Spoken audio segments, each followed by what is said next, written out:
Good morning. Good morning. Yep. Still breathing? It's a good morning. Hello to those of you that are joining us out in the internet today or at any time in the future. Nice of you to join us.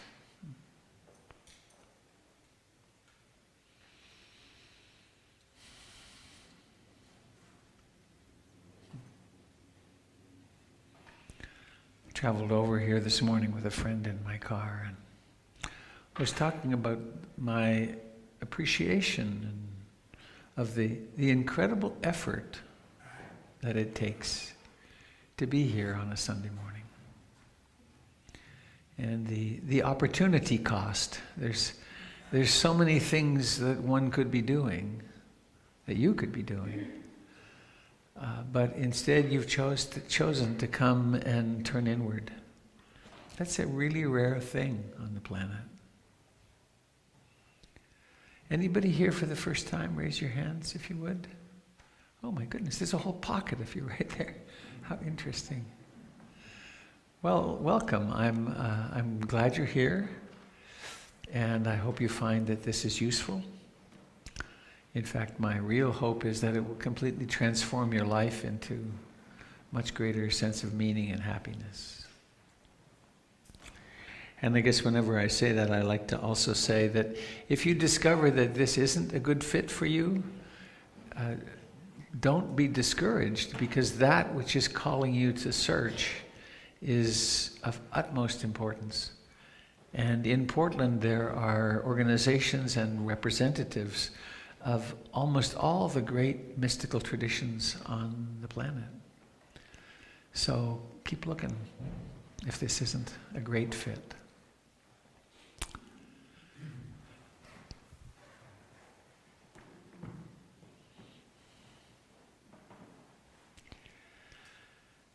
So you have, most of you at least, a copy of the 3 treasures I take refuge chant. And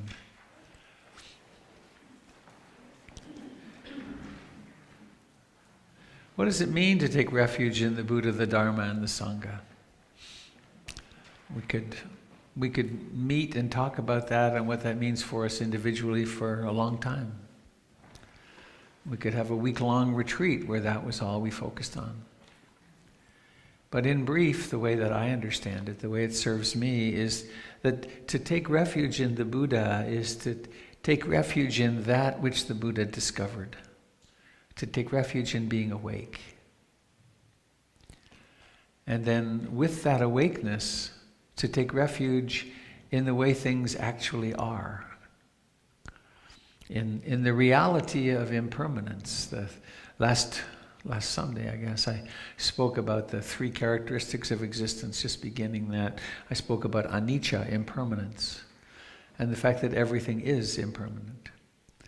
And to live our lives really knowing that changes a lot, changes everything really. And then in dukkha, and how difficult life is, that life lived in the normal way, or with identification with ourselves, with this self, is constant almost, irritation. And then the remarkable teaching from the Buddha of anatta, which is that we are actually part of everything, that our true nature is integrated with the entire web of life and with the entire universe in an experiential fashion as well. So refuge in the Dharma, with this awareness that the Buddha realized, I take refuge in the way things are, which means that our meditation isn't about changing something. It isn't about becoming a better this or that. It's about realizing, oh, this is how it is. And that's, when we really get that, that's a huge relief. And when people really understand that in their meditation, then daily meditation becomes much easier. Because one doesn't have that sense that I'm failing because I can't stop my mind. Instead, one realizes, oh, the mind is really nutty and out of control. And then refuge in the Sangha.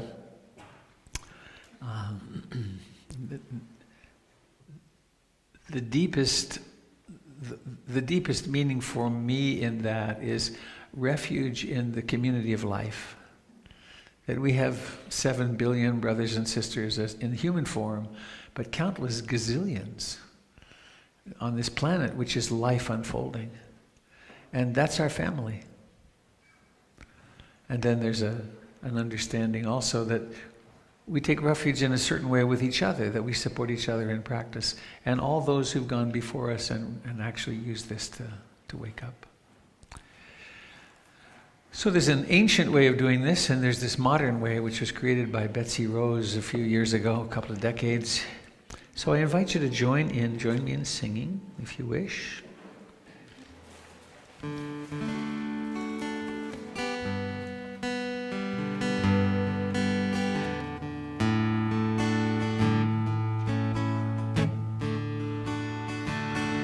I take refuge in the Buddha. Ah, that's not right. Hang on. That's right. One who shows me the way in this life. Namo Buddhaya. Namo Buddhaya. Namo Buddhaya. Dharma. I take refuge in the Dharma, the way of understanding and love. Namo Dharmaya, Namo Dharmaya, Namo Dharmaya. I take refuge in the Sangha, the community of mindful harmony. Namo Sanghaya, Namo Sanghaya, Namo Sanghaya. Again, I take refuge in the Buddha, the one who shows me the way in this life.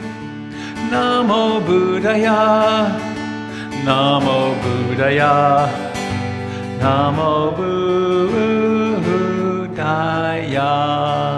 Dharma, I take refuge in the Dharma, the way of understanding and love.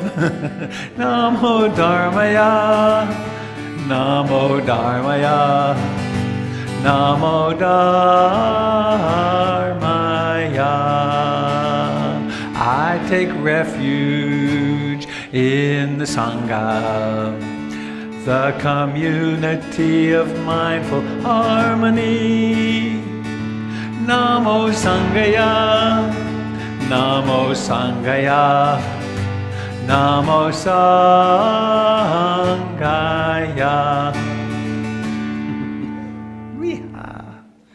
Viha Buddha.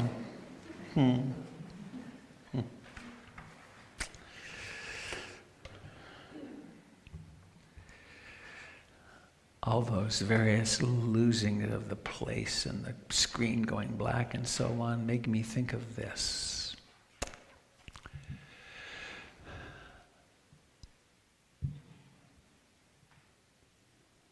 Poetry.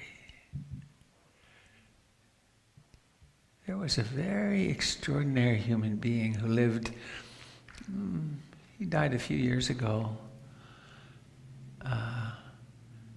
And many of you knew him. Here it is. I think of him as a great saint of the 20th century. It's Mr. Rogers. I know how important it is to give up our expectations of perfection in any area of our lives.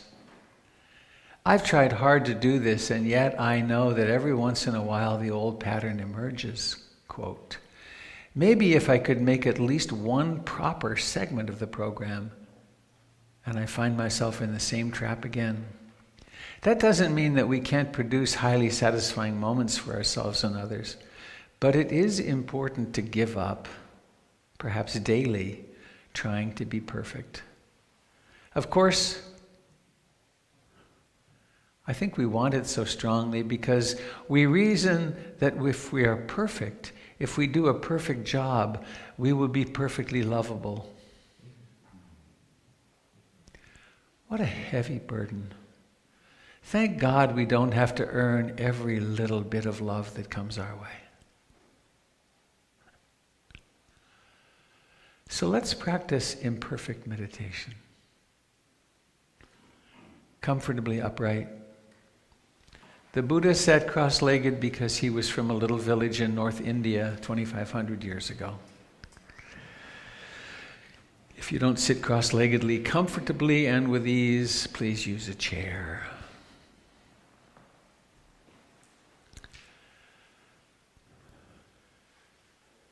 Now, to practice perfectly, we would take up mindfulness of breathing, and the mind would stop wandering, and we would enter bliss, and great insight would emerge, and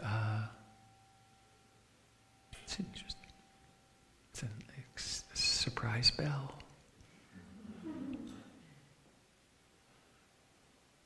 But to practice as an ordinary human, we sit upright, we form the intention to come home to the breath when we can. And then the mystery of mindfulness illuminates what actually happens. When there's wandering mind, there's wandering mind. If there's judging mind or self-hatred, there's that. When there's delight and concentration and bliss and happiness, there's that.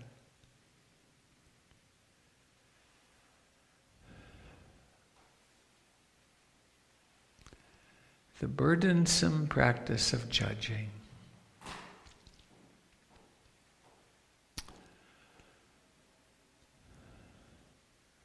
So if the eyes are open, just let them be soft, focused.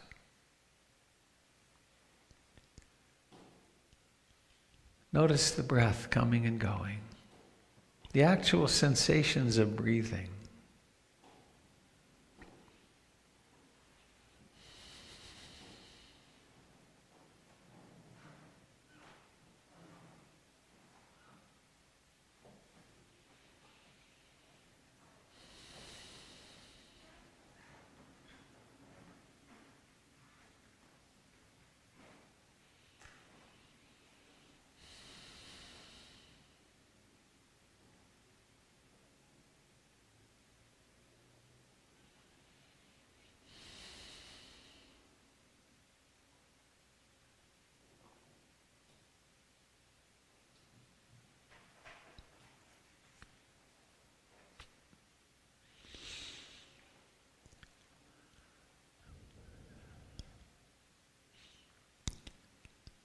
You can notice that each breath has a beginning. It appears out of nowhere. It rises to fullness.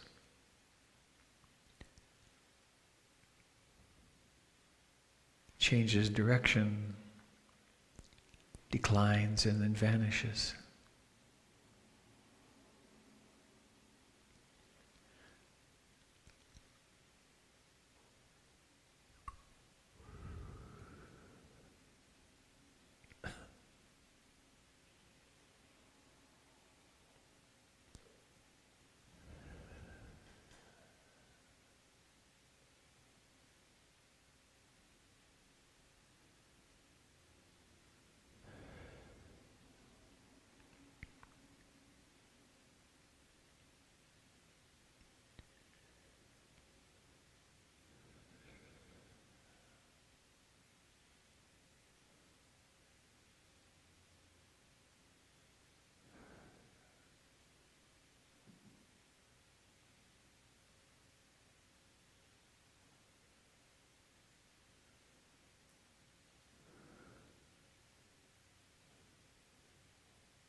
for most of our lives.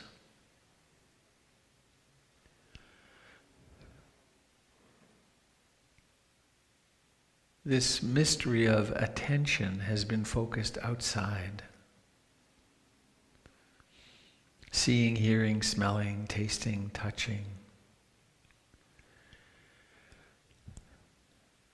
Also, to some degree, internally, observing thoughts and moods.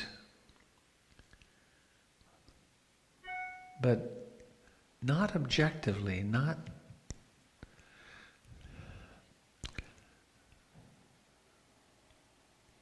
we're not observing the mind as the mind. We're usually thinking of it as my mind, or me, or mine. And so there's a radical shift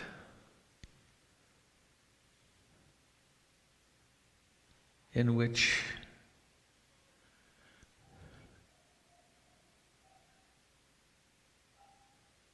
one begins to observe everything that happens, including activities of mind, including moods, with a quality of non-judgmental, increasingly stable, curious, warm attention.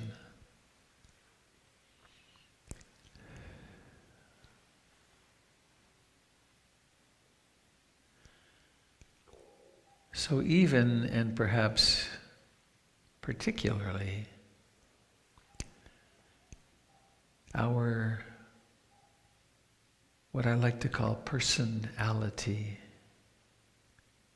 our person process,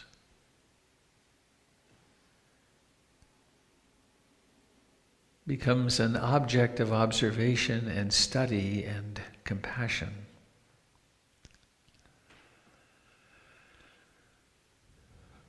And remarkably, this is achieved through a practice as simple as mindfulness of in-breathing and out-breathing.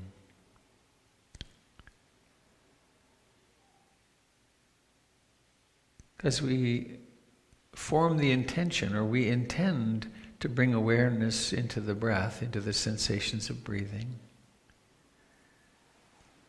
And then failure happens.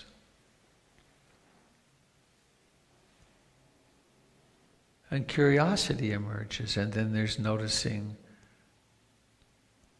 what's happening.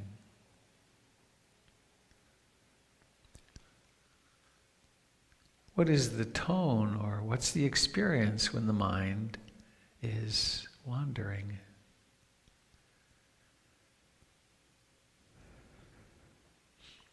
And this is not an intellectual pursuit, it's a process of observation and consciousness.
There has been a question, of course, since the time of the Buddha. How hard should I try to concentrate? How much effort should I make to keep awareness stable on the breath?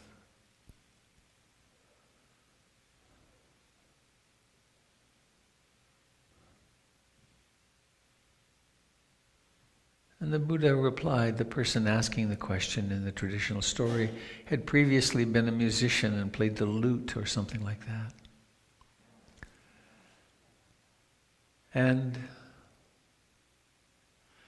the Buddha said, when you were tuning your instrument, you could tune it too low and the tone would not be in harmony, or you could turn it really too low and it wouldn't make a tone at all, or you could tune it too high and it would be sharp, or you could tune it so high you could break a string. Somewhere, though, there's just the right amount of effort. And that varies from moment to moment and day to day. But we learn that balancing act.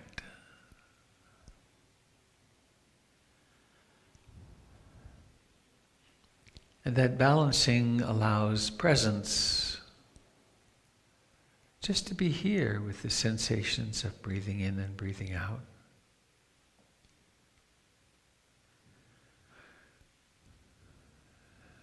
Or perhaps to spend a little while with the life in your hands.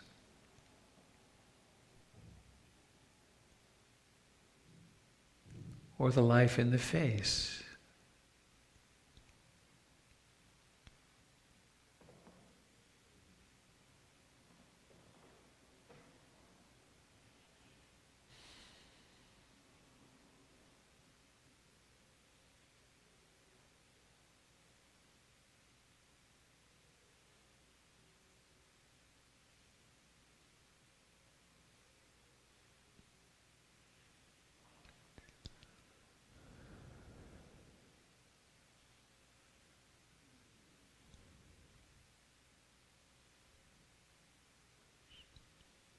Waking up to what's actually happening.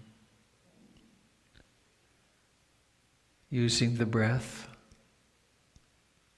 as a sort of directional beacon.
quite possibly discomfort begins to arise after a while. There may already have been discomfort in the mind or in mood. But as we sit a little longer, the discomfort of the body becomes apparent.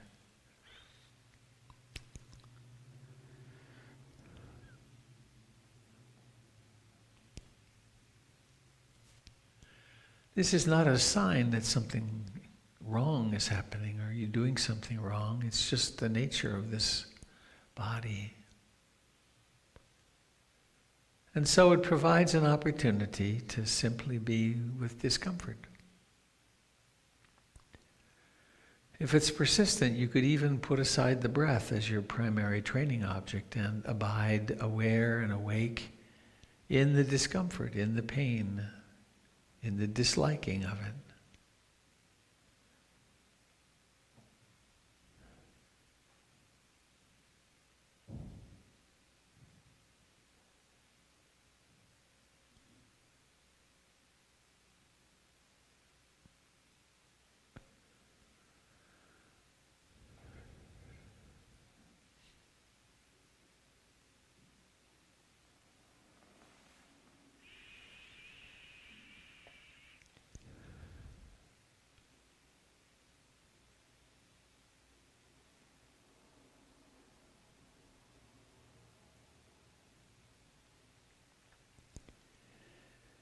In a little while, the gong will ring.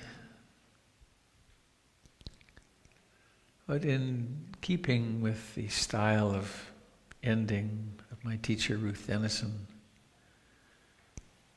let's not think of the first gong as the end of this practice period.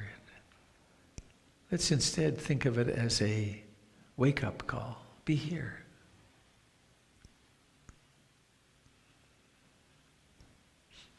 And then the second gong, let's not think of that as the end of meditation, but a transformative moment when sitting meditation is ending and, in this case, hearing would be happening, or after that, mindful movement.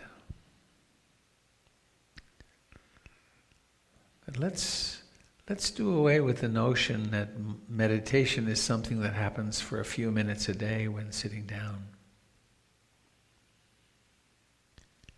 It is instead the practice of living our lives fully and with awakeness and compassion.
Please raise your hand if you feel saner than you did a little while ago. Isn't that interesting? Sit around doing nothing and get saner.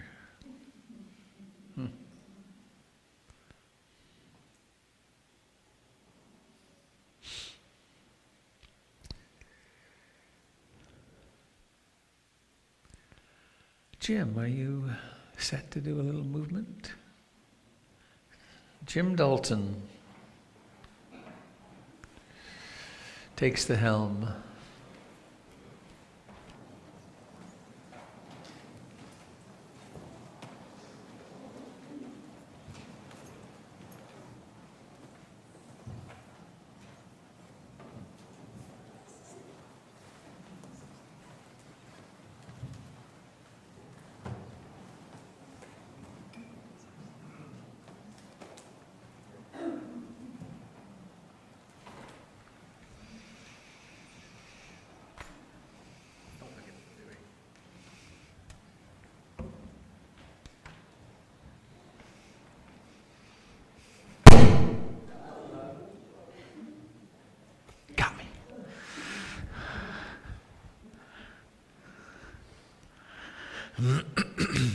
All right.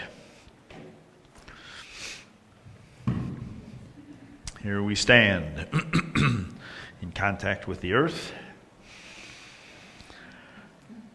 still breathing, still upright.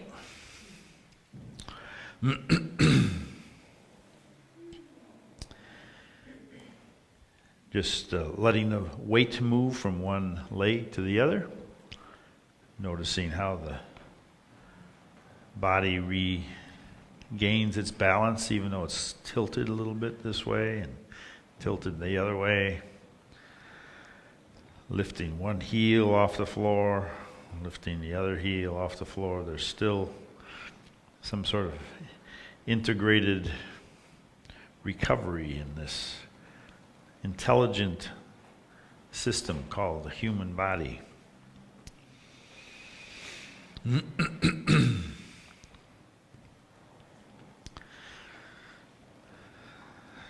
when I started moving this morning, over there someplace, a voice said, there's only 2 questions that you have to focus on today. Who am I and how can I serve? I don't know where those came from. So, let's think. And then inside, say, who am I? How can I serve?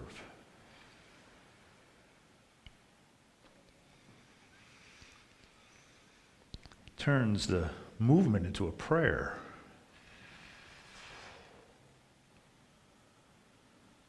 Who am I?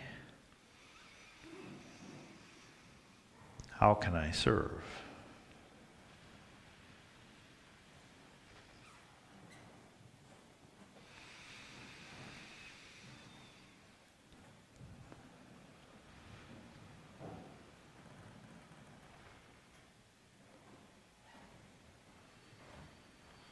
Opening. How can I serve now?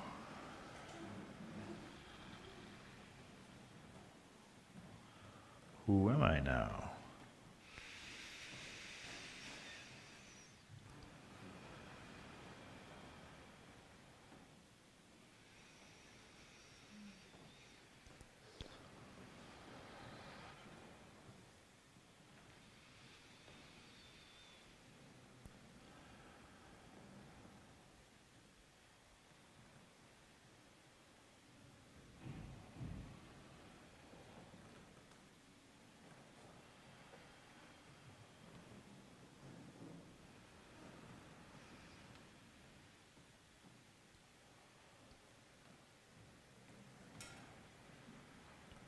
And lifting overhead.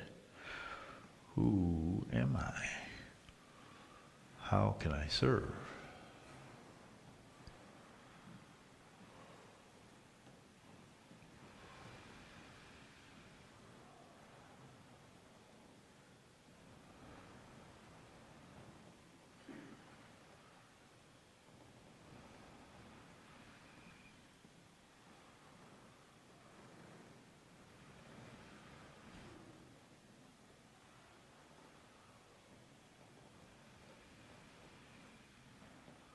Reaching up. Who am I now?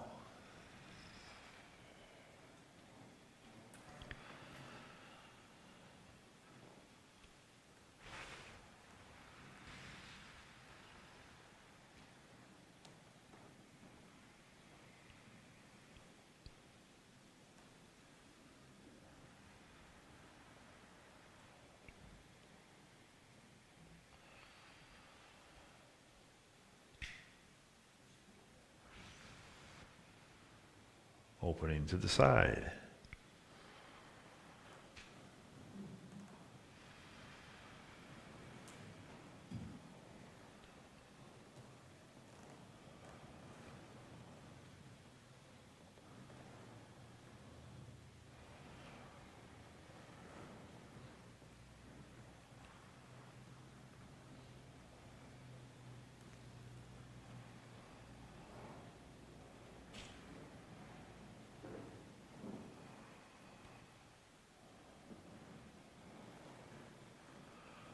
Drawing back and overhead.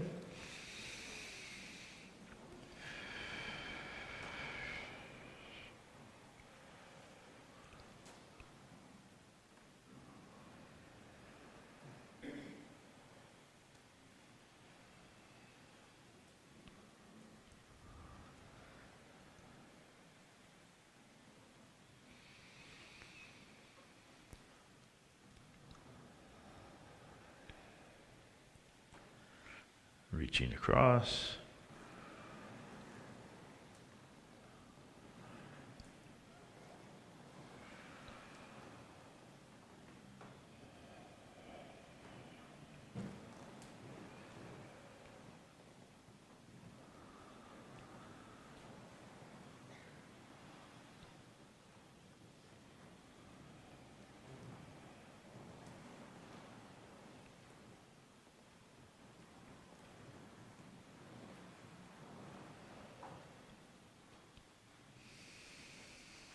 Gazing at the moon.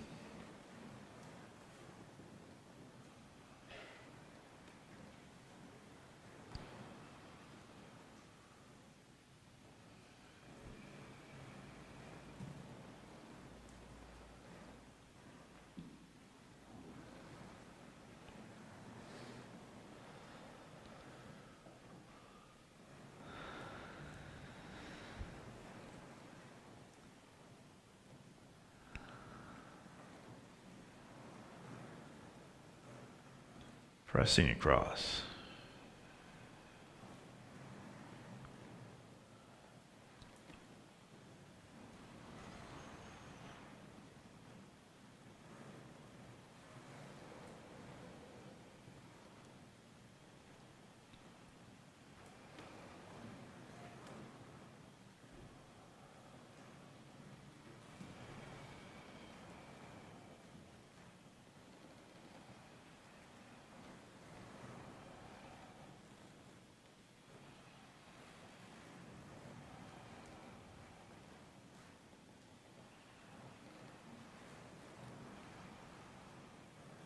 Reaching across for cloud hands.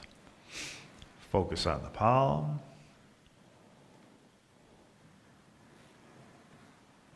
Change positions. Don't forget the cloud underneath.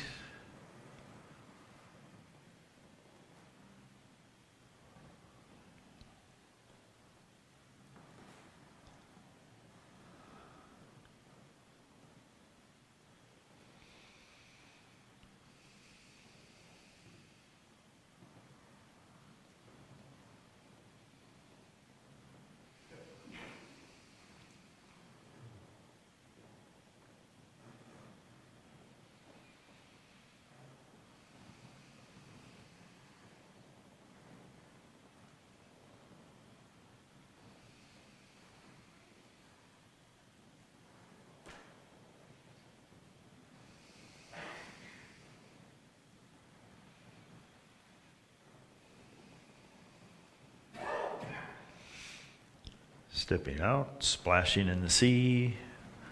Who am I now? How can I serve?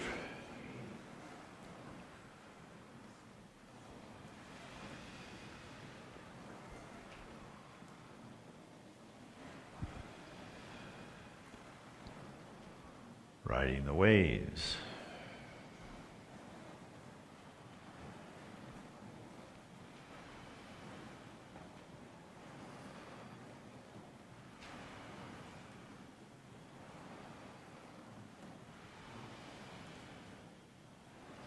Opening the arms.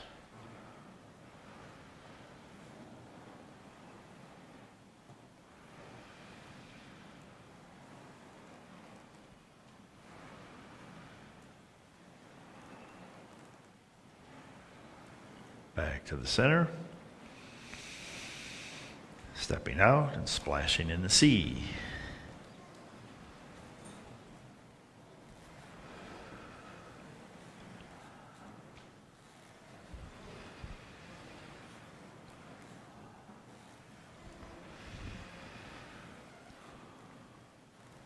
Riding the waves.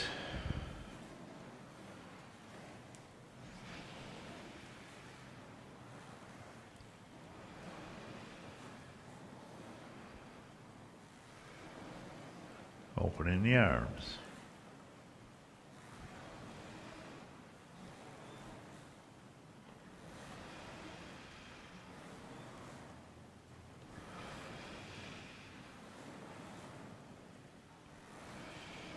And back to the center.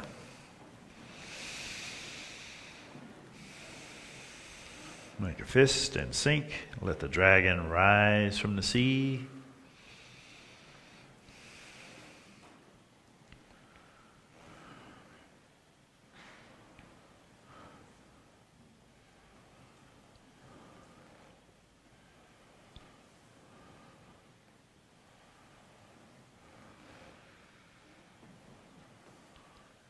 Up on the toes, we'll soar with the cranes.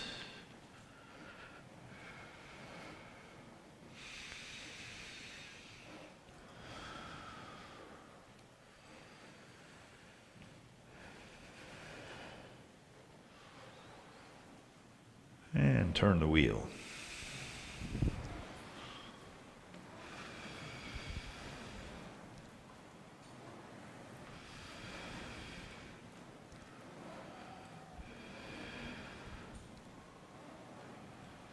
Change direction.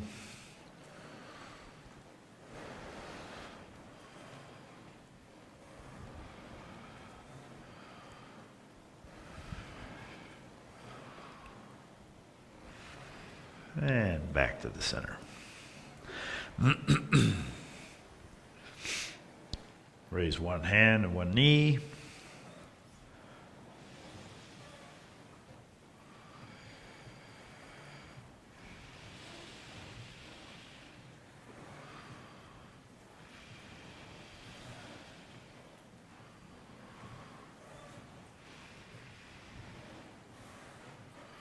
And then a centering breath.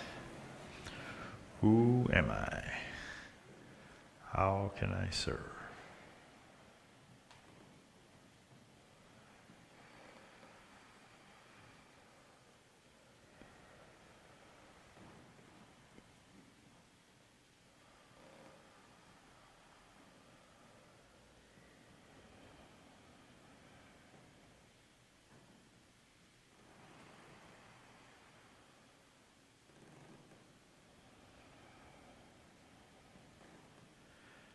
And then coming to stillness.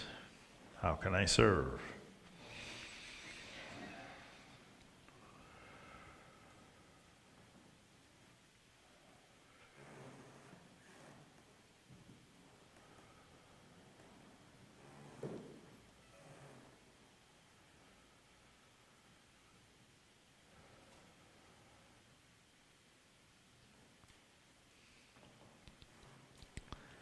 So just noticing the dynamic river of sensations when we hold still.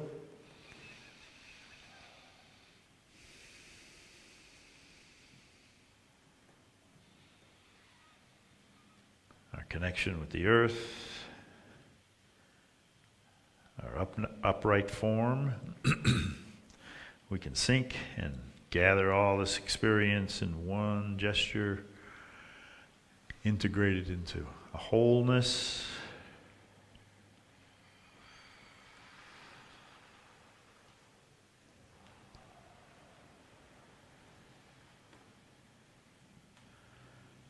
feet, hands, shoulders, hips, eyes, ears, all integrated.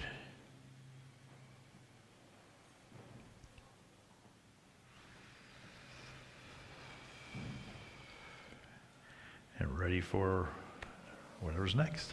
Thank you. Very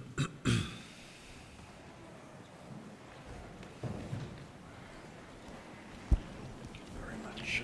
Sir.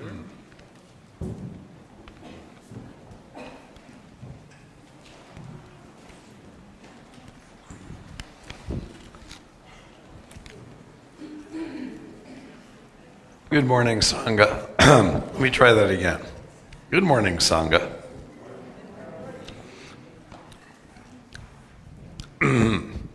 My name is Avi, and for those of you who don't know, I'm community coordinator here, and I do announcements. And my first announcement is that I have a frog in my throat. I picked up a cold last night. My second announcement is that I did not do my job perfectly today. I was thinking about what Robert read from whatever his name was. Mr. Rogers, right. And you know, today was just, it didn't go the way I wanted it to. I woke up late. I got here late. I didn't have breakfast. Some people wanted appointment with Robert. With Robert, the computer didn't work. It took me a hellacious amount of time to get that done. I was trying to fix something outside. I really couldn't get it fixed. And then the hospitality people were late, which has nothing to do with me, but it just sort of reminded me that, oh, it's okay. I didn't do it perfectly, but what I needed to do more or less got done, and what they needed to do more or less got done. And even with my croaking, what I'm doing here is more or less getting done. It's just a good reminder for us not to be so hard on ourselves. So, announcements. We, at the end of the Dharma talk, we have hospitality, coffee, tea, food. Please come and join us and chat with some people and get to know one another. We have Dharma consults from 12 to 1. Who is doing Dharma consults? Dharma consults, anyone? Is anyone doing Dharma consults? Jim Dalton is doing Dharma consults. We have a Sunday PM sit at 6:30 tonight. Tomorrow from 7:30 to 9 p.m. there is a sit in Beaverton with Jim, and there is information about that on the website. Also in tomorrow morning, so that Jim sit is in the evening, but in the morning here at PIMC, there is a Spiritual Friends book group that meets. They're looking for members. I don't know, does anyone know what the book is that they're reading now? It's in the evening as well. It's not in the morning. We meet in the evening. Oh, good point. Thank you. All right, good point. That was Tuesday. Got it. Thank you. So at the same time as Jim's sit in Beaverton, we have something here, a book group, Jack Cornfield's new book. Tuesday in the morning, 9:30 to 11, we have a sit and a talk. Tuesday here, 7 to 8:30 p.m., we have the Boundless Heart sit with Gary Sanders. And then Thursday, 7:30 to 9:15 p.m., we also have a sit with Doug Pullen. We have a full complement of classes that have been going on. It's really neat to see so many people coming in and crowding this place and learning about the Dharma in lots of different ways. We have something very special that is going on, and it's still kind of in flux, but there is a meditation planned for November 1st, the Day of the Dead. Clay, would you like to, do you want to grab the microphone and talk, or do you want to talk from... My voice carries very well. Excellent, okay. We're trying to do something on Day of the Dead. The only challenge is that they really don't like people in the cemeteries after dark. And so it's either going to be the night of Day of the Dead, which is November 1st, Wednesday. It's out. We have an 8-fold path class, so it's going to be right after the 8-fold path class. If we do get to do it at night, I'm going to have face paint. So if we can't do it that night, it's going to be Saturday in the morning. So it would be either 9 p.m. on the 1st or 9 a.m. on the 4th, Saturday. And we would meet 15 minutes before here, and then at the time of, it's going to be at the corner of Holgate and 82nd, at the cemetery that's there. I'm sorry the name of the cemetery is not popping in my head, but it's the cemetery that's right there. And we'll meet on the Holgate side at either 9 p.m. or 9 a.m. So, sorry for all that confusion. We're going to get it nailed down very soon. And Right. there's a Facebook page. There's a Facebook event for it also. Clay has pulled this together, and there's a number of people who are interested, and the problems, the reason things are in flux is issues about when cemeteries are open or not. And I did not know that cemeteries were open or closed. I thought, well, cemeteries are open, because why would you want to lock up a cemetery? But we are going to see if we can do a night sit. I'm going to see if they might be more responsive to somebody with an official title and see if we can get in at night. So look, there is a Facebook event. Look for that on the PIMC Facebook page if you're interested. And if you come talk to me, I'll make sure you get hooked up. Right, and talk to Clay. And then we've got the retreat at Brighton Bush going on this week, I think starting tomorrow. Tonight, are there still spaces? There are still spaces. So for any of you last minute folks who are teetering on the edge trying to decide, there are still spaces. And finally, Jim is doing one of his half-day Qigong retreats 2 weeks from now, second Saturday of the month. What date is that? 11th. On the 11th. And they are really wonderful. So if you liked what he was doing just a little while ago, you want to go to his class. Thank you very much. Blessed day.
A really nice thing, isn't it?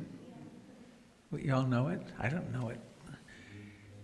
You want to come up here? Come here, Danny. Come up here, lead us. Come on up.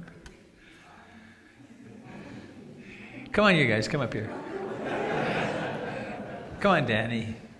Just come on up here. Yeah, come on, a little duet. You could.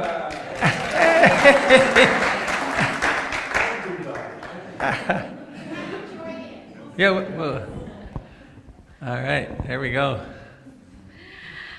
It's a beautiful day in the neighborhood, a beautiful day in the neighborhood. Could you be mine? Could you be mine? It's a beautiful day in the neighborhood, a beautiful day for a neighbor. Would you be mine? Could you be mine?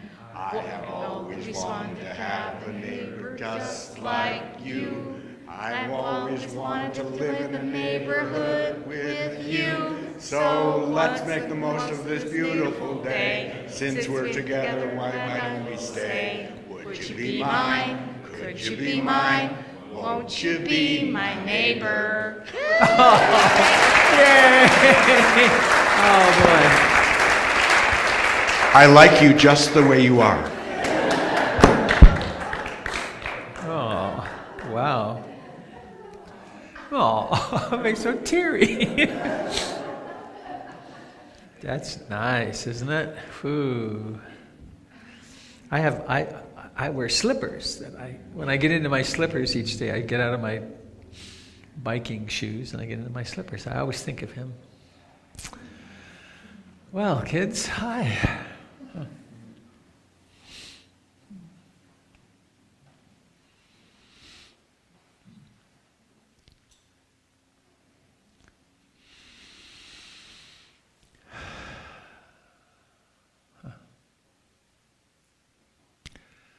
What an extraordinary privilege to be together like this. And also what an extraordinary, almost unbelievable privilege for me to be in this position to speak about the Dharma and how I'm making my way along this path. And I want to express my gratitude to Ruth Dennison.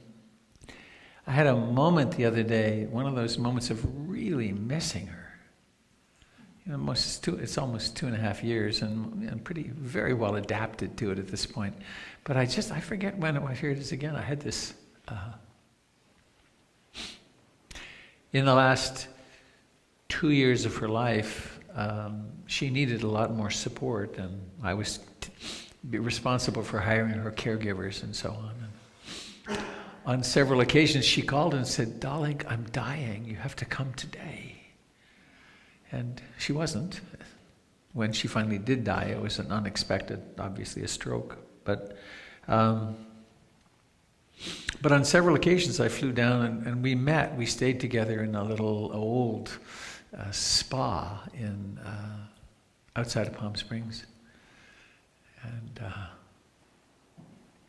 it was fun. It was hard, but it was fun. I'll tell you one little story. Ruth was very in charge, and by that point, I was in my middle 60s, so I had a little bit of my own personal power. But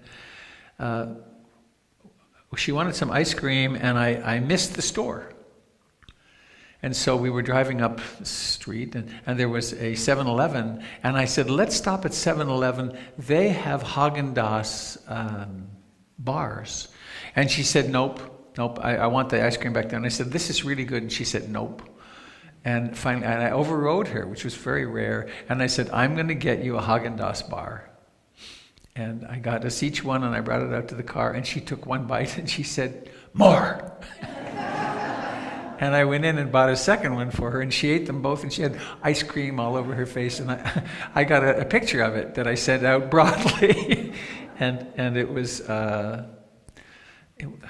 The caption was something like Ruth Dennison in Hagen Nirvana or something like that.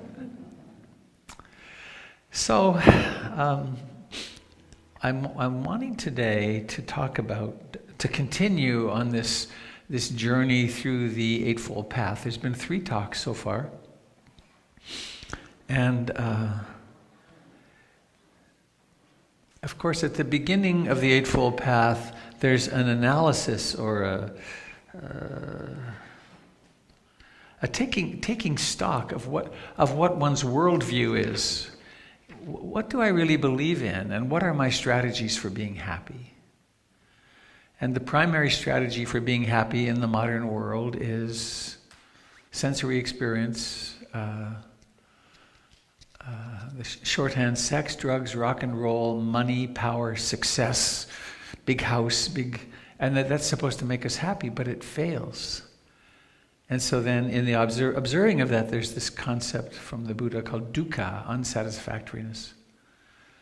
And then the Four Noble Truths, the Four Ennobling Truths, if we really recognize dukkha and can bear it like a wagon bears a load, then we can observe what's causing it.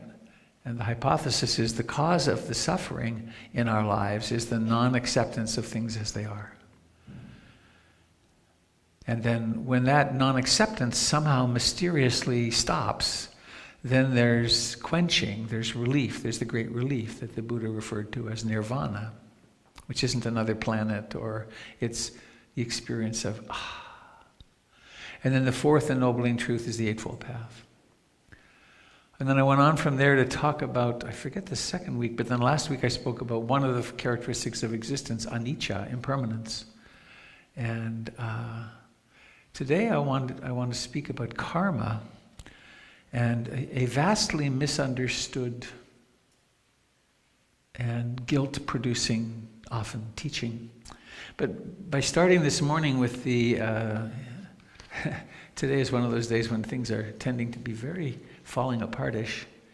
I bought a fancy little pedal here to use so that I can unplug and plug in the guitar without making that huge popping noise, and it's dead. I don't know what happened. So there was that wonderful pop.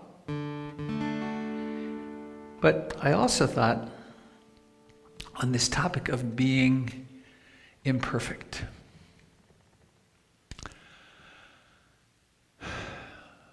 Do you discover yourself to be imperfect?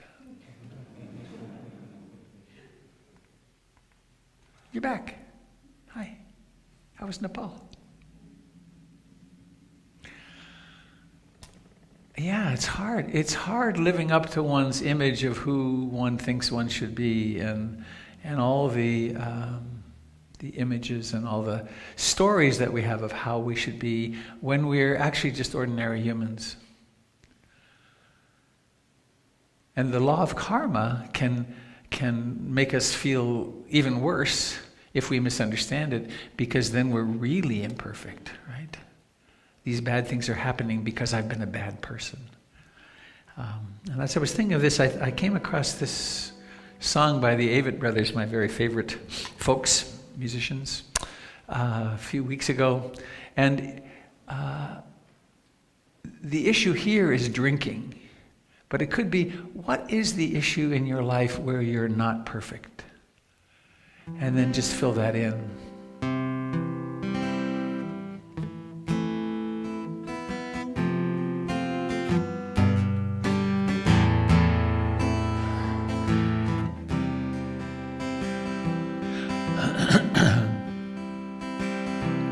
When I drink, I say things that I don't want to say. I do things that I don't want to do. I talk mean to you. But if I think I just might get something out of this, my parents taught me to learn when I miss. Here's the great line. Just do your best. Just do your best.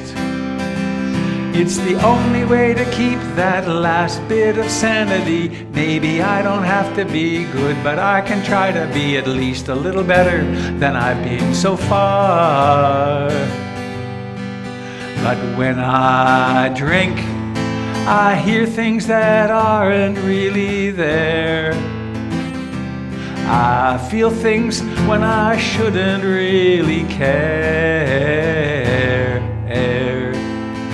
Have fist fights with the air. But if I think about someone besides myself, I've lived through the silver and the hell with something to tell. Just do your best. It's the only way to keep that last bit of sanity. Maybe I don't have to be good, but I can try to be at least a little better than I've been so far. But when I drink, I spend the next morning in a haze. But we'll only get so many days. But now I have one less. But just do your best. It's the only way to keep that last bit of sanity. Maybe I don't have to be good, but I can try to be at least a little better than I've been so far.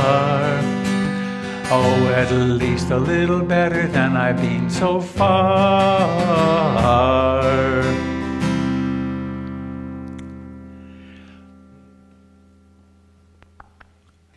Just do your best. Just do your best. Just do your best.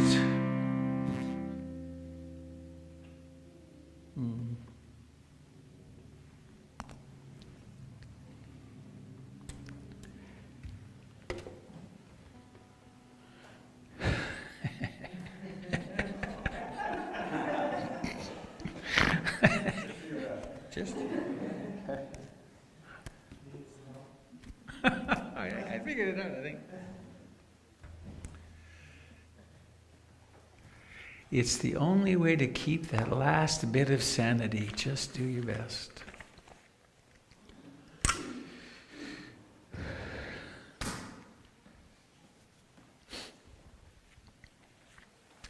Another time I will show the slides of Paticca Samuppada, the 12 steps of dependent origination, which is a beautiful articulation of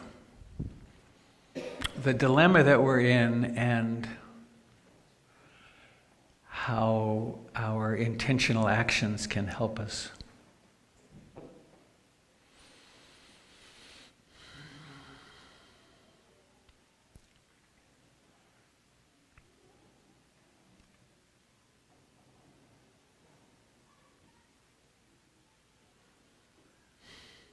Nice sound, huh? Children playing.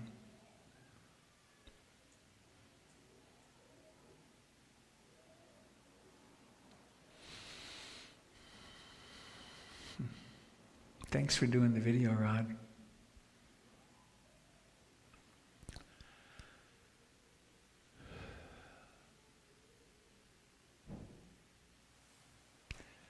Have you noticed how hard life is?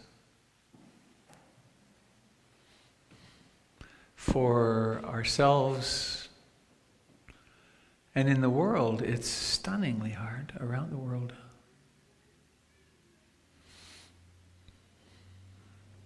And also how utterly unpredictable it is. So how is it that we can and will make our way through life? How should we act? How should we behave? How should we think about things?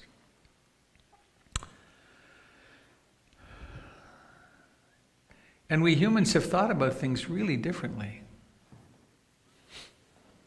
Something I learned, I've never been to China, but there's a place where I think it's 5,000 or 10,000, there's terracotta full-size statues of a whole army, and that they were buried, and it was I believe it was Confucius's idea that when the emperor died, you didn't have to kill and bury everyone who had served him so they'd be with him in the next life. That you could do symbolic representations of them in terracotta. That was kind of an improvement, don't you think? Right? But before that, human beings thought that was normal. And so we can think that anything's normal, depending upon our conditioning. I mean, just look at the politics in the world and the politics in our country right now. This divide, there's people with such utterly opposite views of what's happening. Kind of like scratching one's head. How can that be the case?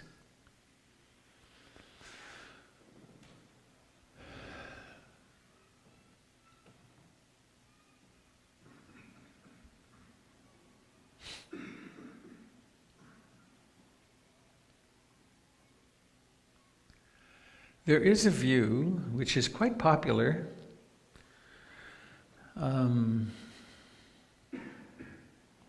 most recently made popular again. It's a few years ago now, but I'm sure there's been another iteration. But there's a little book called The Secret. How many of you have read The Secret? Oh, not very many. Wow. Well, I had a moral and ethical dilemma with The Secret some years ago. I was on my way to teach in Canada at Hollyhock, and there were about 60 copies of it in a bookstore, and it was sticking out into where you walk a little bit. And I was sitting over here having a cup of coffee, and I thought, those books are going to cause a lot of pain and suffering to people. It would be karmically wholesome if I got rid of them. And then I thought, well, how could I do it? And there was a trash can not 15 feet away. And I debated, so how would it look? I'd go over there and I'd pick up 4 or 5 at a time, and I'd just walk over to the trash and put them in the trash. And then I thought, well, would I get arrested for that? And I thought, probably yes, if I get caught. And then I thought, well, I'm going to teach a retreat, and part of the whole Buddhist teachings is moral and ethical behavior. So I think the wise choice here is not to risk it, not to get arrested. And also, the arresting officer probably would not be very interested in my view of karma and so on. So I left people up to their own devices with this book. But what it says, and it's a very popular belief now, what it says is, if I want something to happen this afternoon or next week, or if I want something to happen with another person, what I need to do is to imagine the result that I'd like to have, and then there's also a movie of it, and you close your eyes and you kind of squint a little bit and you go, and you send your vibrations out into the world and you attract this into your life. Have you tried it? Now that's different from, I'm going to create an image of what I'd like. I'm going to visualize it and turn my life energy in that direction. And then I'm going to make a plan, and I'm going to maybe break it to management by objectives. Then I'm going to do the steps that it takes to make that happen in my life. And then it's possible that it will happen. So it's a belief that what I think about makes reality happen. Not just makes my perception of reality happen, but makes actual, I am going to produce an orange in my hand right now. Would you all please vibrate with me and imagine an orange in my hand? Now there's 1 or 2 of you in this room that doubts the process. I can feel it. There's one over here and there's one over there. Somewhere. You know who you are. You. You're a Dharma teacher. Stop. Stop that bad thinking. So let's do it again. Ready? Orange, orange, orange. It must be that we're not willing to receive the healing. Or it must be that someone's doubting, or you're not trying hard enough, or I don't know, maybe you had the wrong parents or something. But there's some way that someone in this room is interfering with my orange appearing, and I really would like an orange. I think we need to clarify what kind of orange you want. I need to be specific? I'd like an heirloom Florida orange, please. Seedless. Organic? Yeah, organic. Yeah, organic. Since we're creating the conditions.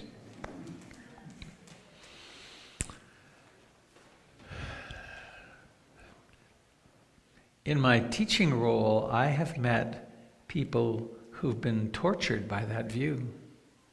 One particularly dramatic one that I always think of when I speak about this was a woman who had 3 husbands die. She was 32 or 34. She'd had 3 husbands die.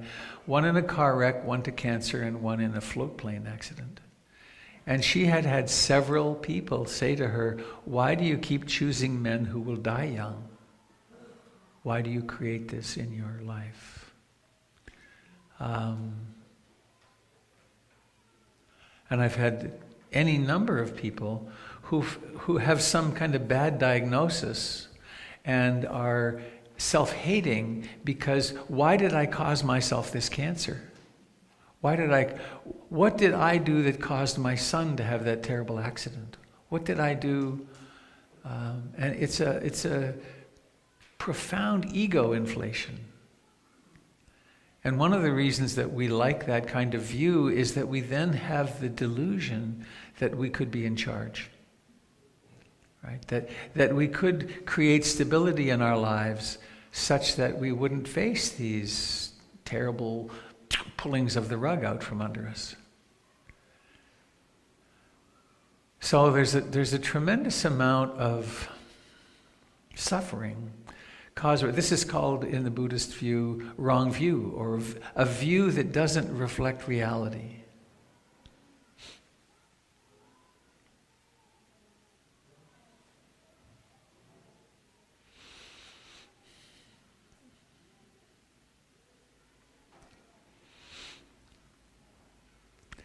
I held this view pretty strongly early in my life.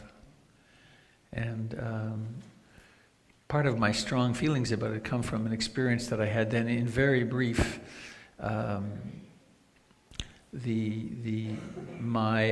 first child, first pregnancy, my wife of long ago contracted German measles or rubella in the 12th week, which is disastrous. Her mother had had a rubella baby who was born and who lived about 6 weeks and then died. And so we were faced with this news, and we heard of a doctor who could talk to the baby and could tell us if the baby was okay. And so we went.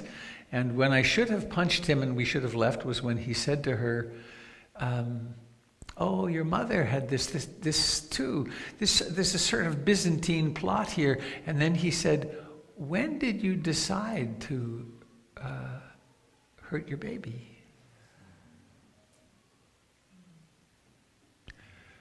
We stayed for some time because he could talk to the baby, we thought. And the baby said, "I'll be all right if you stop thinking that I have rubella and that I'm going to be injured." This is not a rare story. This kind of thing happens to people all the time. People become impatient, people with this view become impatient of their mom dying of cancer or of whatever terrible diagnosis is and all the suffering, because if you just stop thinking that you're going to be sick, then you wouldn't be sick. So there's a certain profound violence in it. And I don't know, some ways into this catastrophe,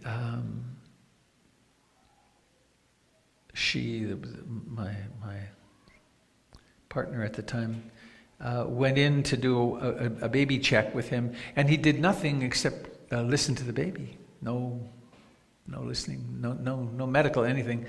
And then we started doubting, and we had friends saying, you need to see somebody else. And we went to see an old-time OBGYN who brought out the red feather book and pointed out, these are the things that are going to be wrong with this baby. Some collection of these heart, lungs, and he or she certainly won't live beyond 4 or 5 or 6 months. And so then we had this dilemma: do we end this pregnancy or not? By the time we decided to do so, the baby had reached 5 months. So we went back to him, who was our confidant, and he said, "Oh, I don't do abortions after 3 months. Bye." And then we went back to the old-time OBGYN, and we had that catastrophic experience. It was really heavy. a big momentous choice too. Do we end this pregnancy or do we go with it? And Ruth Dennison happened to be in town. Just wasn't very often in my life, and she was there, and she helped me come to my decision, and then my partner came to her decision, which was really the ultimate one. But that was quite an illumination of this crazy view.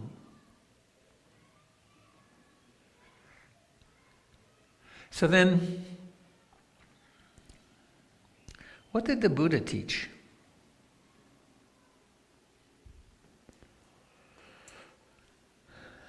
In the Pali Canon, of which I'm not a scholar at all, I'm not even particularly well read, but one can find stuff in there which was current at the time of the Buddha, which is, if you're pretty, I forget, if you're attractive this lifetime, it's because of something you did in the past. If you want to have money in the future, be generous now. And that kind of mechanical, spiritual materialist, you can bargain to get a good rebirth.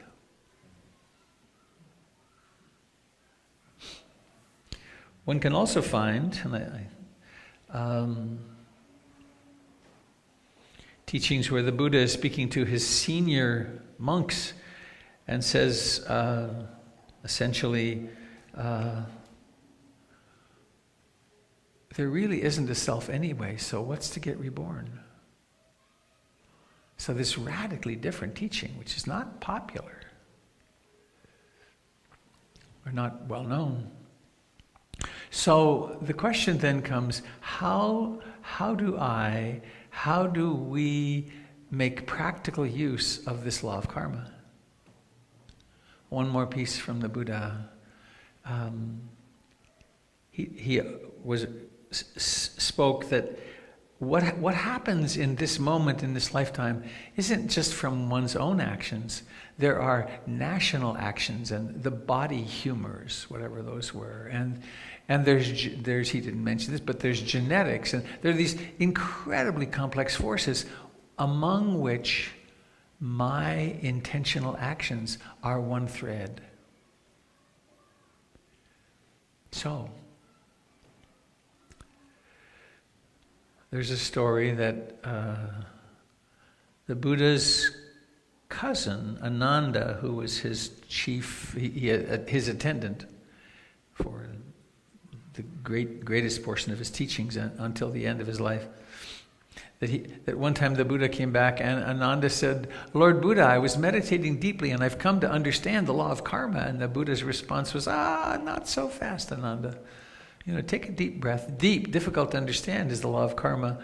And then he went on to speak more about it. So whenever I speak about it, I think, geez, who am I to say? But I think I do understand, or I can tell you how I make sense of it and how it's incredibly useful.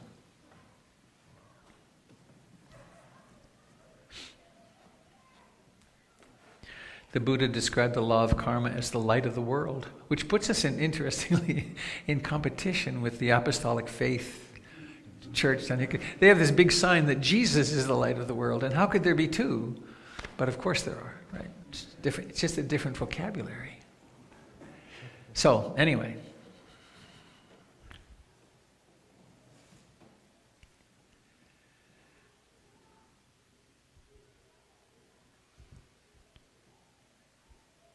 In the last 13.8 billion, at least, years, since the Big Bang, everything's been in flux, right? It's all changing. It's one big changing,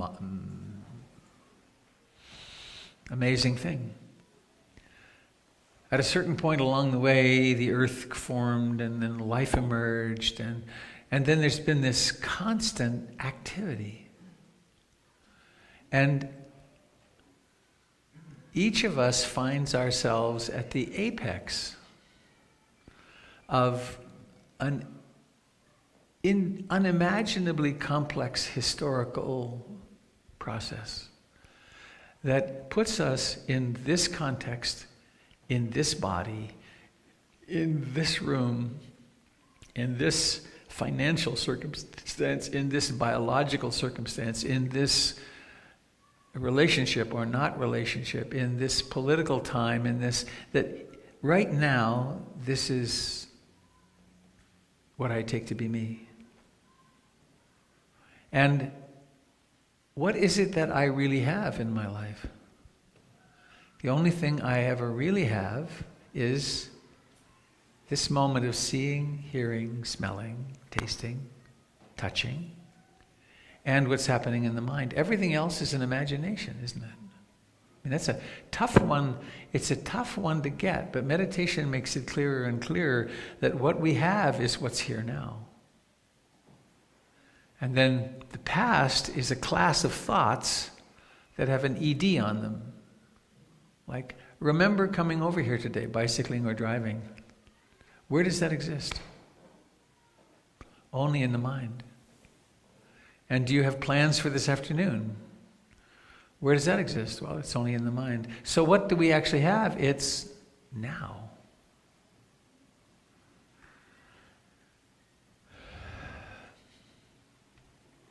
So in this now, something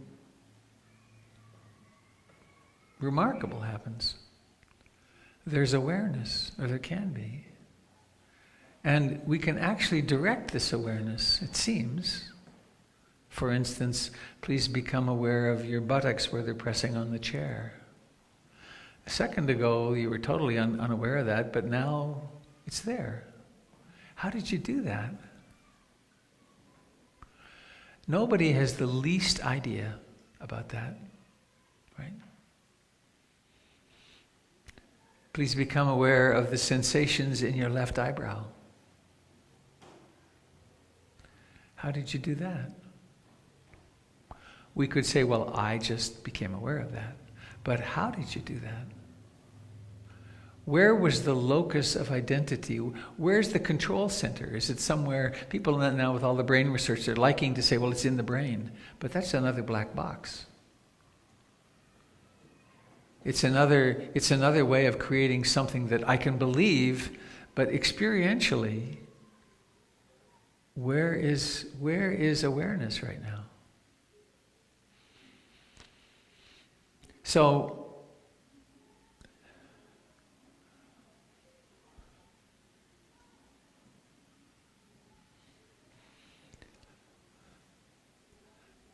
in the 12 steps of dependent origination, the cycle goes around.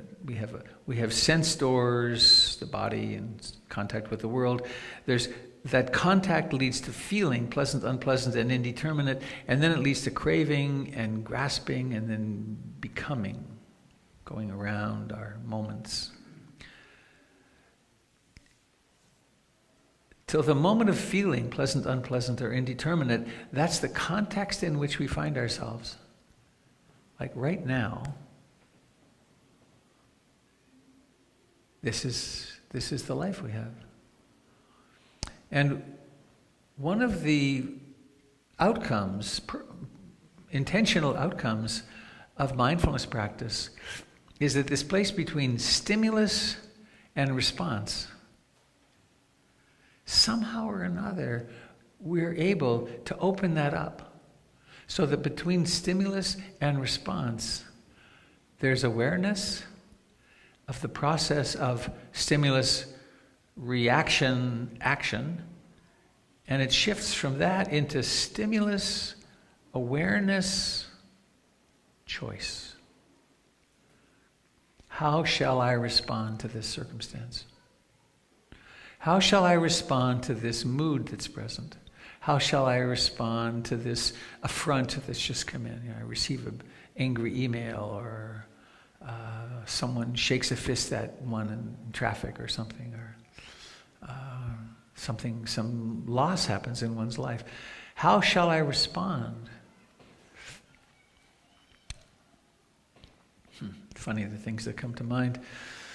Quite a long time ago now, when 9/11 happened, and I was on a little island in British Columbia, friend fishing, some friends. I had acquaintances there, and the fellow came across in his boat and picked us up from the island that we went over, and they had TV. And I got to see, of course, as we all did, the first of the towers come down. And that was the first time of thousands of times. It's like they were falling all the time. And my first thought was anicca, impermanence. I'd been in that building, right? Impermanence. And then my second thought was, how will Americans respond to this? Will it be, ow, that hurt? Let's band together as a world and find out who did this and stop them. Or would we go with the knee-jerk reaction, an eye for an eye and a tooth for a tooth, and someone has to pay? And along the way, maybe we can cement our relationships to some oil fields and some other things. We will get revenge. Revenge is deep in us. It was around the time of the Buddha and Jesus that the whole notion of turning the other cheek emerged. And how do we arrive at the place of turning the other cheek? When the stimulus comes up and that happens, or wanting or not wanting, it's having the capacity to pause. What's her name? Oh dear. Doesn't matter. The sacred pause. That the event occurs, I'm in the moment, and there's an impulse. Can I pause, feel the impulse, and then look into what are my options? And what about my moral and ethical code? Does the action I'm intending to take fit the precepts? How shall I respond to this circumstance? And that's, I think, the juicy part of what the Buddha taught around karma. That my intentional actions plant seeds. And I can affect this afternoon and tomorrow and the next day and the rest of my life. I can, in fact, and I believe this strongly, I can alter the very... I can practice in such a way that there will be more moments of mindfulness in the future. There will be more of a tendency of the mind to become concentrated and tranquil and at ease. I can create a world, I can create an inner world where the 7 enlightenment factors, mindfulness, curiosity, energy, persistence, delight, bliss, concentration, tranquility, and equanimity, these lovely, very lovely experiential states, where they supersede, where they suppress or even uproot the 5 hindrances of greed and hatred and restlessness and so on.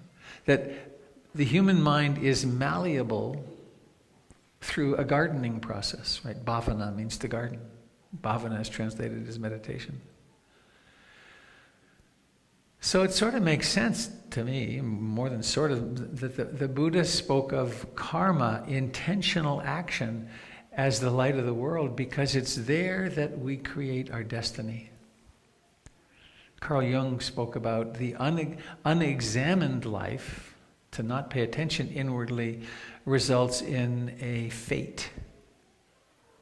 Right? We will do what we were conditioned to do. We will do what our political affiliation says we're going to do, or we'll behave as our parents did.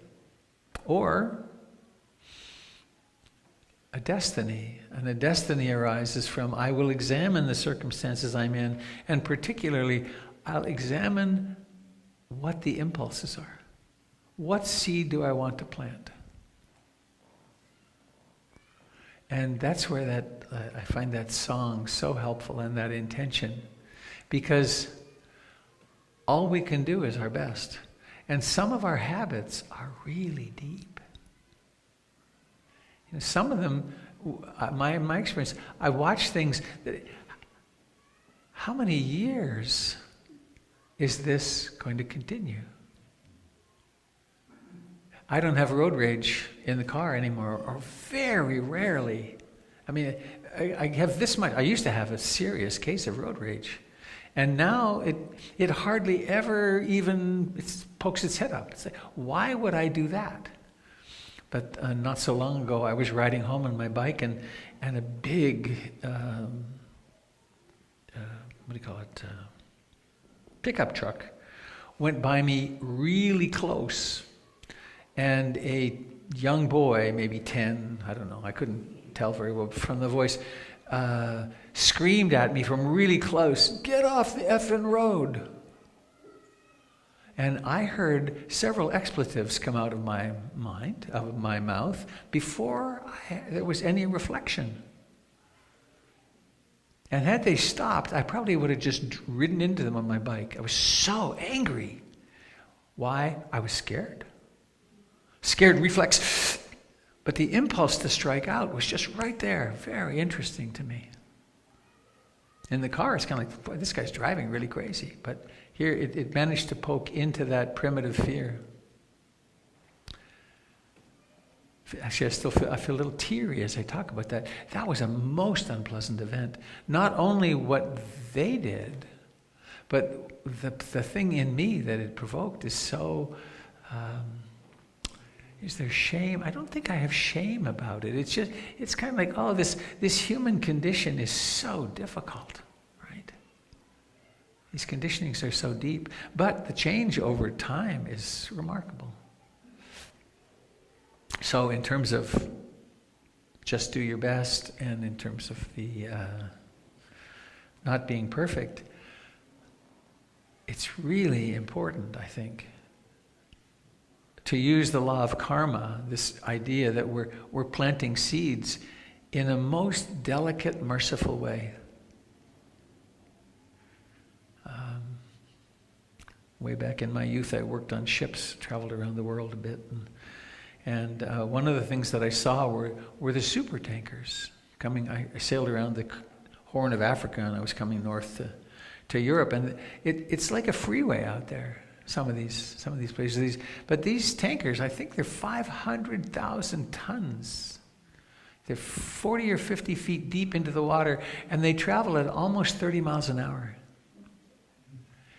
And in full reverse, it takes them over 40 miles to stop. Right?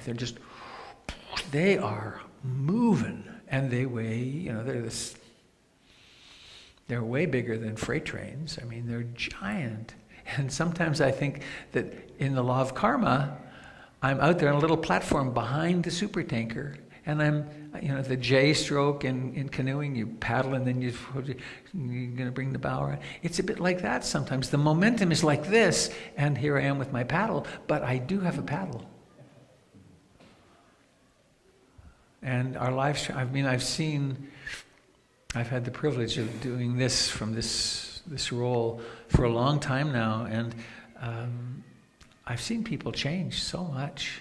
From also in my itinerant teaching, when I've gone to places like the Yukon once a year, or different places where I'm with people and then they practice for a year, and the who that I meet is really different because of the practice, because they've been intercepting certain impulses and planting new ones, which is the teaching of the development of consciousness through and compassion. Let me remember that for a minute.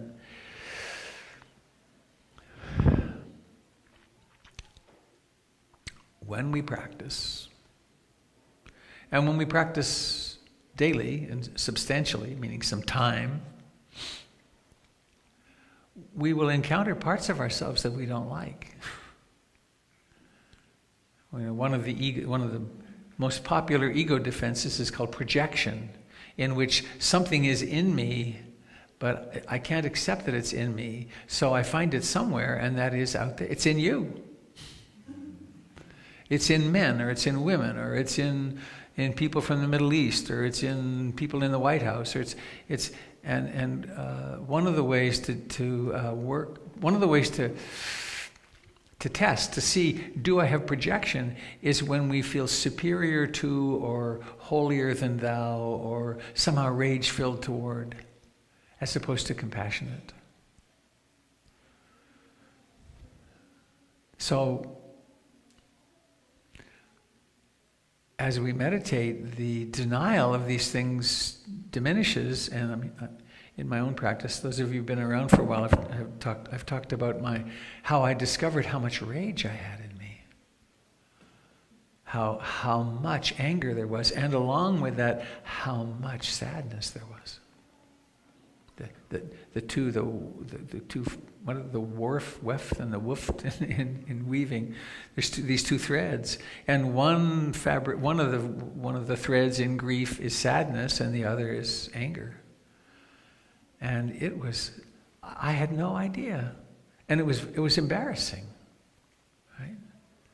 And such discoveries are embarrassing enough that people stop practicing because I don't want to face that. And it's one of the reasons to have a community and to have regularity of attendance and to form small groups and to connect together, because that's how we will keep our practice actually going over time. I was talking with friends yesterday morning, and one of my sadnesses is the way people come and go from PIMC, and sometimes people disappear when they get sick or when they're in need, and somehow or another we don't know how, we don't do belonging very well as a culture, but also we as a community don't quite know how to reach out and say, are you okay? So to be very gentle with this law of karma, and realize that it's really about turning toward our experience in this moment with utmost compassion. And then, how shall I respond? Let me tell you one more very brief little vignette. Several years ago, Jennifer, my wife, and I were having some conflict, and we were stupidly having conflict over texting. Now that is insane, right? If you noticed, it never works. Anything that has to do with emotion, texting and email is a failure. But anyways, she sent me a text that was obviously just really kind of stupid and wrong, right? So I wrote her just a little correction back, just a little. And then I thought about the Buddha's instructions. Say it if it's true, which was true. If it's true, if it can be said gently, if its intention is healing, and if it's the right time. And it didn't quite fit, but I sent it anyway. It didn't work. Well, it was quite effective for ceasing communication for the day, right? No response. And then by the time I went home, I'd come to sanity, and I got to apologize for that. But what an interesting craziness that I even went through the ritual of asking myself, is this okay to send? And I knew it wasn't, but I was right. So that's where one, again, has to be very compassionate with oneself. It's like, wow, that wanting to be right business is deep. So we have a few, I think that's it for what I wanted to say. We have a few moments for a question or comment if anyone would like to.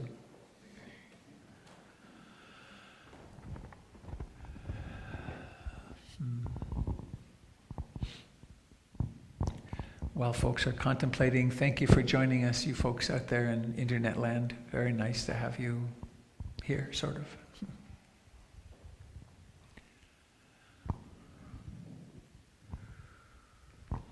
First, can you come get it? First to you, and then there's a fellow in the back after you. And I think that'll be all we'll have time for. Thanks. I am just wondering what you think, if there is a place for anger, for these gut reactions that seem so horrible. Can we use them to our advantage sometimes, or are they just not helpful? Great question. Will you take it back to the fellow in the back? We have anger because it mobilizes us, and it can be very important. But the question is then, how do I act from this mobilized energy? Do I create an enemy image, and then do I act out against that enemy image? Or does the anger mobilize me, and then do I see that I'm really dealing with my brother and sister over there, who's part of me? And then I convert that anger into compassion. Is that making sense? Some years ago, I was at Hollyhock, and it was a gathering of young people, young activists, and it was probably the most angry group I'd been in a long time. And I commented on that, gosh, and they were also making enemy images about these horrible, awful people, and I pointed out, actually, that's the problem. Right there is the problem, that you're not seeing yourself as connected with them, and in the interaction, you're going to create more battle. It doesn't mean you don't stop. And I'm thinking right now of Gandhi. There's this beautiful scene in the Gandhi movie where he's got thousands of people behind him, and this young British officer is there, and he tells Gandhi, you can't go here. And Gandhi says, why not? And the officer says something. And then Gandhi says very clearly, well, then arrest me. But he's clearly not hating that young man. He's seeing the young man as representing an old system. And I do this practice, I encourage us all to find compassion for the person who is in the White House.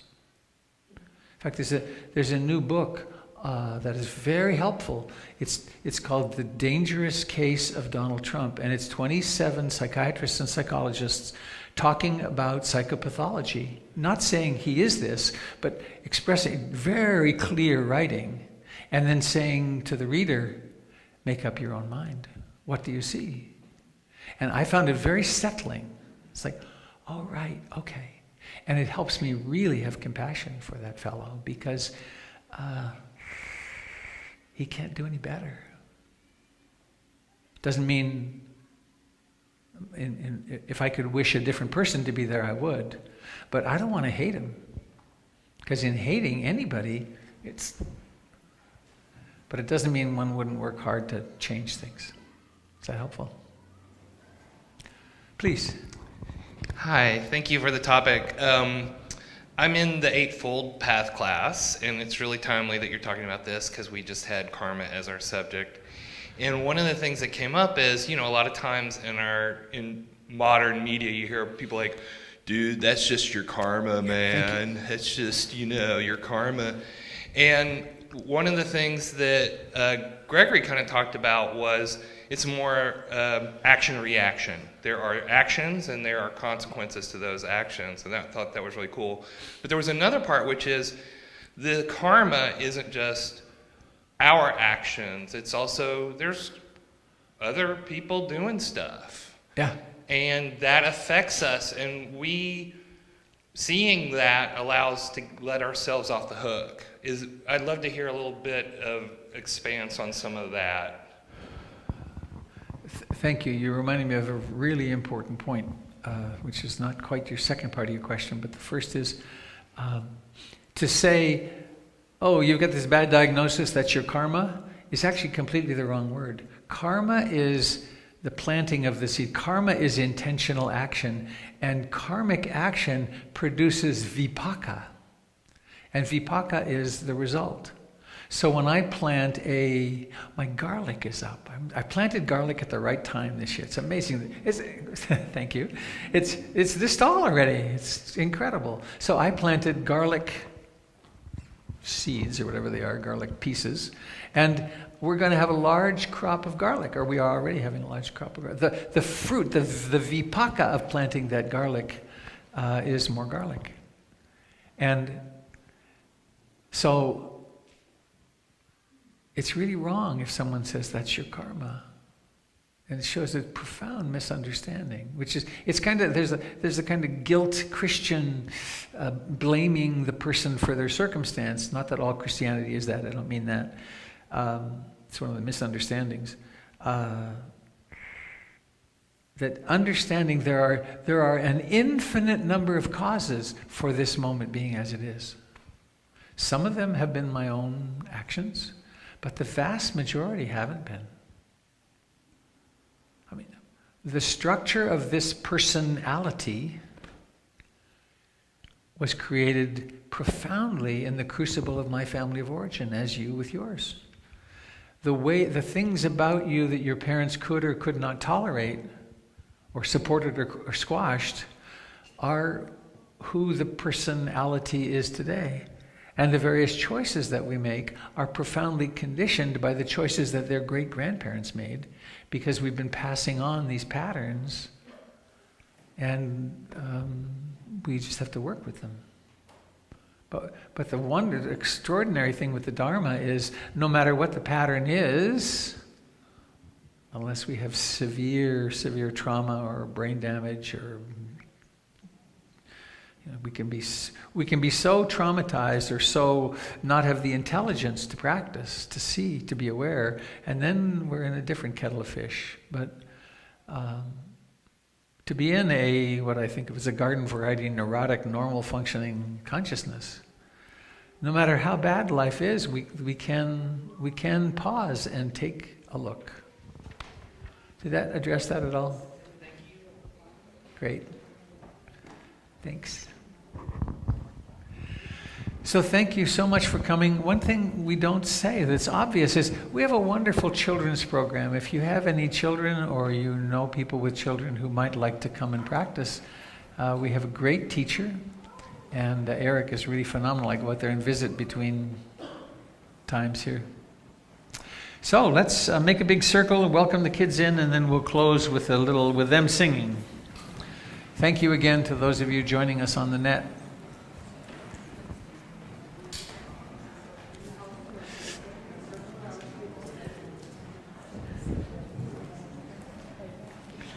It's a beautiful day in the neighborhood. So we're going to sit in a circle and we're not going to touch the table, okay, guys?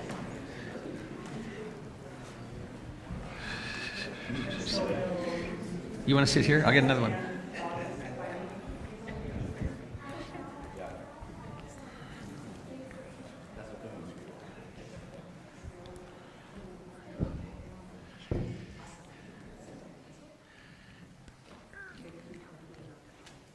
Hi there. Can I put my injured leg through here? Thank you. Oh, good. Hi. How you guys doing? Did you have fun with Eric? Yeah. No? No, it was hard. It was really a drag. He's a drag, isn't he? That's what, every time I come back there and I heard you laughing. I don't know. You know what I want to do? This. All right, I'll fix it. There you go. Okay, can I hold your hands? Or hand? Wait, I want to see your eyes. There we go. Can I hold your hand, sweetie? I think it'll be. Okay. So please give the hand on your left a little squeeze. Here's a person who's doing their best in life. Many years ago, circumstance was such that my father was at great distance, and we had a phone call that he was a man of few words. And one of the things he said was, that's nice. He said, "Robert, we do the best we are." Boy, there's a lot of wisdom in that, isn't there? We can look back at our lives at some of the decisions we've made, and they made sense at the time. They may not be what we would do now, but... So, we do the best we are.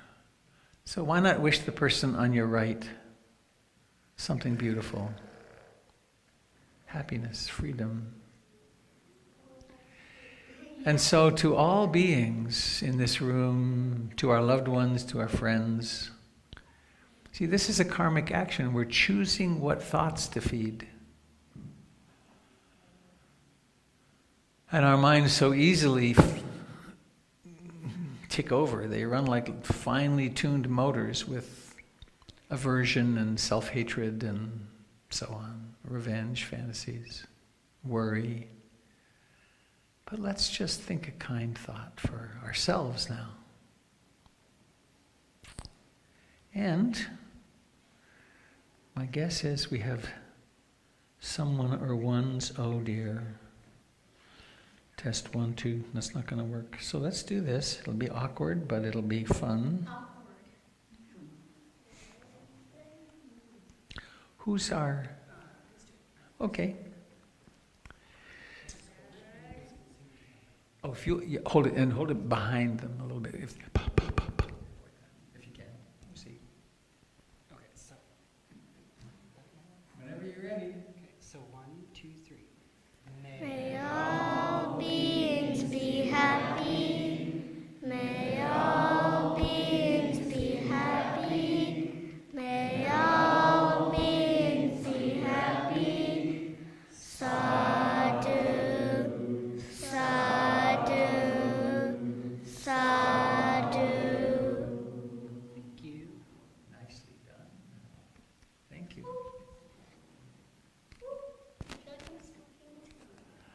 All right. So now we do the ancient ritual from the time of the Buddha. The ritual of the blowing out of the candle. So everyone gets to participate, everyone in the whole room. Take a deep breath, and then I'm going to do the usual count. A few moments of torture to be patient. 1, 2, 3, blow.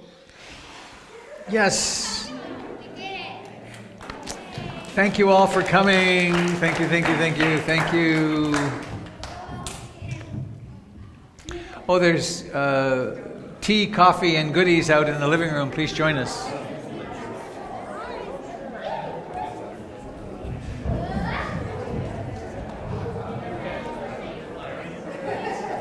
When I drink, do-do-do-do-do-do-do-do.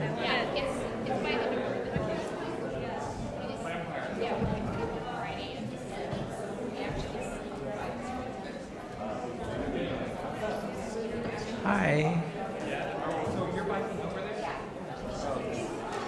Yes, I think it went.